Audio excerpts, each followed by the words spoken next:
Hi అండి, ఇదైతే computer work simple blouse design అని చెప్పాను కదా. ఇది వచ్చేసి అయితే హ్యాండ్, ఇంతకుముందుకు చెప్పాను నేను. ఈ హ్యాండ్ వచ్చేసి చాలా సింపుల్గా ఉంది వర్క్. కాకపోతే ఇంత సింపుల్ బ్లౌజ్కి మనం ఇలా ఫోల్డ్ చేసి కుట్టుకుంటే మనకు ఈ బార్డర్ అనేది పోయి అలా కూడా బాగుంటుంది, కానీ సింపుల్ అయిపోతుంది. సింపుల్ బ్లౌజ్కి మనము ఎప్పుడైనా హెవీగా చేసుకోవాలంటే ఈ బార్డర్ అనేది మనము ఫోల్డ్ చేసుకోకుండా బార్డర్తోని హ్యాండ్ వచ్చేసి మనం స్టిచ్ చేసుకుంటే ఎంత లుక్ కనిపిస్తుంది అంటే చాలా లుక్ కనిపిస్తుంది ఫ్రెండ్స్.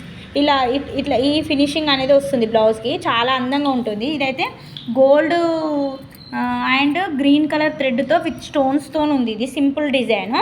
ఇది వచ్చేసి అయితే నెక్ అండి. నెక్ అయితే చాలా సింపుల్గా వచ్చింది అనేసి మేమేం చేసినామంటే కొంచెం ఇట్లా అనేది షేప్లో తీసుకొని, ఇది పాట్ నెక్ దగ్గర సంబంధం ఉన్నట్టు నెక్ ఉంది. దీనికి డోరీస్ పెడితే మాత్రం చాలా అంటే చాలా బాగుంటుంది. ఇదైతే ఫ్రంట్ అండి. ఇలాంటి డిజైన్స్ వచ్చేసి మనము థిక్ బ్లౌజ్లకి వేసుకుంటే గోల్డ్ అండ్ గ్రీన్ చాలా అంటే చాలా లుక్ అనిపిస్తుంది ఫ్రెండ్స్. నేను స్టిచ్